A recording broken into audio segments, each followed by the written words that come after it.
recently you made some headlines for saying that you felt gun control laws wouldn't deter terrorists. Explain to folks. Interesting. Well, you know, these are these things where, first of all, I was in a situation, we do what we call the dog and pony. Right. We're out doing the dog and pony selling a picture. And you get sometimes you get what you feel is slightly ambushed by somebody who's really got an agenda. And that's sort of, I think, that's my opinion of what happened to me the other day. The last thing I like to watch is entertainers or actors get political. It's just something I can't stand watching. So having said that, no, I was kind of asked to put it in context somehow with this movie. Mm-hmm. You know, my personal feeling is that there's a big difference between Fantasyland and reality. Fantasyland is what we do. You're either writing something, writing a song, writing a book, doing a movie, doing a television show. That's Fantasyland. Mm-hmm. And that's where that stuff belongs. In reality, when we're dealing with things like terrorism and whatnot, we're all going to have different opinions on how to do it and how to deal with it. Yeah. Mine happens to be that I think there's a very strong reason Founding Fathers had for the Second Amendment, and that is that no government ever hasn't had to fight its own people, and its own people hasn't had to fight its own government. Mm-hmm. We had our Civil War. Mm-hmm. If that Second Amendment hadn't been there, those people would not have had the opportunity to do what they considered was defending their life, their way, their style of living. So I agree with that. I think that's an important part of our existence, and it's basically that simple. I think that people more object to the excesses of the Second Amendment, not the Second Amendment. It's these and that's where the debate comes in. I think it's too bad that the debate can't remain kind of civil too, and that's hard to do. It's one of those things that it's like I talked about. You know, sometimes talking about terrorism. Whatever we do, and we all have our opinion on that too. Whatever we do, we're a little late for the people who've died. Mm-hmm. And if you know somebody, or you know a child that was maimed in that situation, I got a strong feeling that one's opinion has a tendency to change that. Yeah. So I just leave it open for interpretation by all different people, and just say we're all in this together, and we're going to hear each other talk about it. Is that the last time you're going to talk politics as an actor? Until I'm asked to later, I'll be asked in an hour and a half about it. You know, once they trot that pony out there, I go let it go. But you know what? If we have to be in it with somebody, I'm glad we're in it with you. Mm-hmm. Love you, baby. In the New York Times this morning, and the guy interviewed many people from the Midwest and from the West about San Bernardino. Mm-hmm. And the basic conclusion is that there's everybody out there has this feeling of anxiety about when's the next one. So how you connect the dots for me? I think that there's a feeling about shootings and violence. It's different now in 2015 than it was in the mid-90s. Oh, sure. It's not the 90s, and we're in 2015. But Quentin's doing the same game, more or less. Quentin does what he does. Yeah, Quentin's, he's like painting a picture, or he's like writing a story, or he's like a filmmaker. Right. No, I think that to mix and match reality with fantasy is something I don't understand, but that's just me. Yeah. I think that we should understand the difference. I think that, to mix today's politics with, for instance, in this case, a tale about, a fictional tale about just right after the Civil War. I'm not talking about politics. I'm talking about ground level, water table, a feeling that's in people's bones. That this New York Times piece was talking about. People are genuinely, between Paris and San Bernardino, there's this thing that sudden violence as a normal day-to-day aspect, coming from the gun culture, coming from everything else. It's a different vibe, I don't understand the concepts of conversation of the gun culture. We've lived with guns since, the 7th century or something? I don't know. We all know that right now, guns is a trope. It's it's not a trope, it's a totem, it's a metaphor that disenfranchised white guys need. It makes them feel good because they're being You can say what you want. I don't agree with that. So it's not my thing. But it's statistically you can look. If you think gun control or something like that is going to change a terrorist point of view, I think you're out of your mind. I think I think anybody is. I think it's absolutely insane.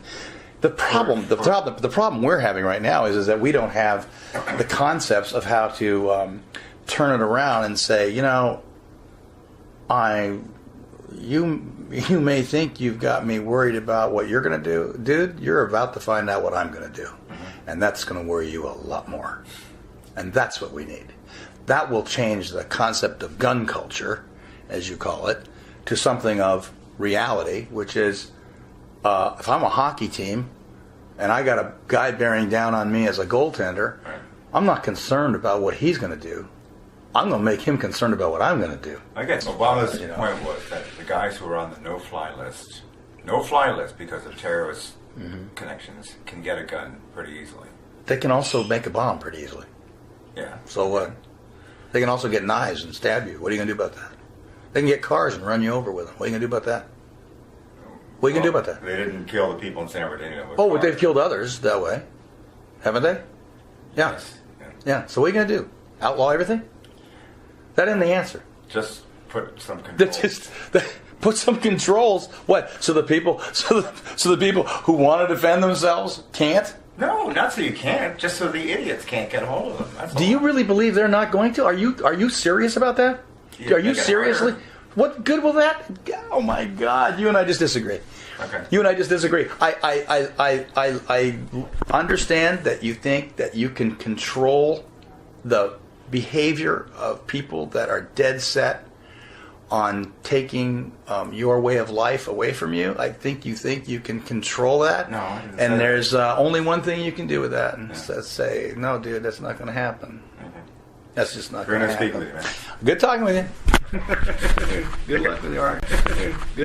Second Amendment, gun control. You've been on the NRA's board since '95, and this is a subject that you maybe feel more strongly about than any other. I believe that Make your case. I believe that a person's moral compass can be determined by how he references free men the right to defend themselves. The Second Amendment is so obvious to me, it's insane that there's an argument. God gave, let's pretend there is no document. Let's pretend brave families didn't leave the tyrants and the slave drivers of Europe so that they could practice the religion of their choice, so that they could speak out without being murdered, that they could produce wool without the king's men coming and taking it from them every season of harvest. Let's pretend none of that happened. Let's just pretend this guy named Ted Nugent parachuted onto Earth and woke up one morning and saw these wonderful resources and had dreams of excellence and being the best that I could be. I don't need a document, and I don't need another man to explain to me that I have the right to defend my gift of life. And that there is an argument in America from Hillary Clinton, from Barbara Boxer, Dianne Feinstein, from a whole gaggle of numbnuts who would try to tell me they will dictate where, how, and if I can defend myself. I find that preposterous. I find it unacceptable, and I will not accept it. I am a free man. Don't tread on me. A good, law-abiding citizen, not convicted of a felon. The Second Amendment of our Bill of Rights is my concealed weapons permit. Period. That's it? That's it. So no limitations of any kind that you No. can see? None. That's it. The limitation should be, instead of arresting people for molesting children 24 times, I would rather the dad walked into the room, found a person molesting that child, and blew his brains out. I would rather that the lady in Massachusetts last month who was taking her daughter to soccer, who was carjacked by a recidivistic maggot who'd been in the prison system all his life but was let out again because we feel sorry for him. Maybe he had a bad childhood. Instead of her being hijacked and murdered, I'd rather she just shot the bastard dead. But in Massachusetts, somebody decided she can't do that. So she's dead. I would rather she was alive and the carjacker was dead. I'm weird. I would rather that the guy who beat this lady to within an inch of her life in Waco, on parole was he, phenomenal, and beat her to within an inch of her life in front of her grandchildren with a whiskey bottle. I would rather she fell to the ground, pulled out a .38, and shot him 6 times in the chest and killed him. Am I weird? Because the guy is going to get out again. I don't like repeat offenders. I like dead offenders.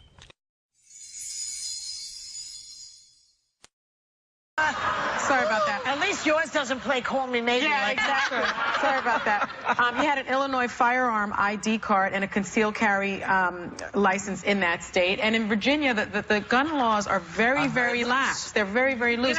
But law enforcement officers will tell you when there's more than one person that has a gun, it makes the situation more dangerous for them because they don't know who the bad guys are. But you know what? So more guns is not the answer. Because I live in New York State, I just want to say this one thing because it's personal, really. Yeah. Because I live in New York State and there are tight gun laws here, I take the subway, I take the bus, I walk around freely. If I was living in one of these states, open carry or whatever they are, I would never do public transportation. I'd be afraid that some guy in the subway would have a fit, just go mad, upset about somebody took his seat or somebody's mansplaining or what have you, and shoot somebody else. Well, because it's easy to do. I feel we follow the lead of other countries. I mean, if you look at Japan, there is almost no gun violence. In fact, it's like the chance of being killed by a gun are just the same as chances in the United States of being struck by lightning. It's like 1 in a million. They don't have a Second Amendment. They don't have a Second Amendment. Right. I feel very differently about that, though. When I go to states like Arizona, when I go to states like Texas, I'm not worried about law-abiding citizens carrying guns. They don't make me nervous. I feel much more comfortable knowing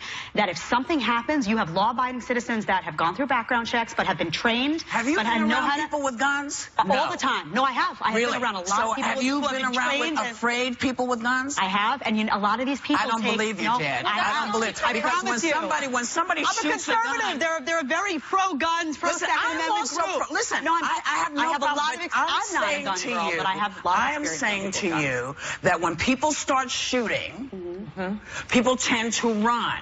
If other people have guns, it makes it very hard for the police to know who to shoot. And they're more likely to hurt themselves. Who to shoot, because every civilian's got a gun out. But the problem is, if the Capitol Police weren't there, and the Capitol Police were only there because Scalise is there and he's the House Majority Leader, if they had not shown up, there would have been a massacre there. But that's their job. That's their training. But if you live in a society where only the police have guns, that's called a police state. That is not the United States of America. Not called the police. That is not the United States. I don't know.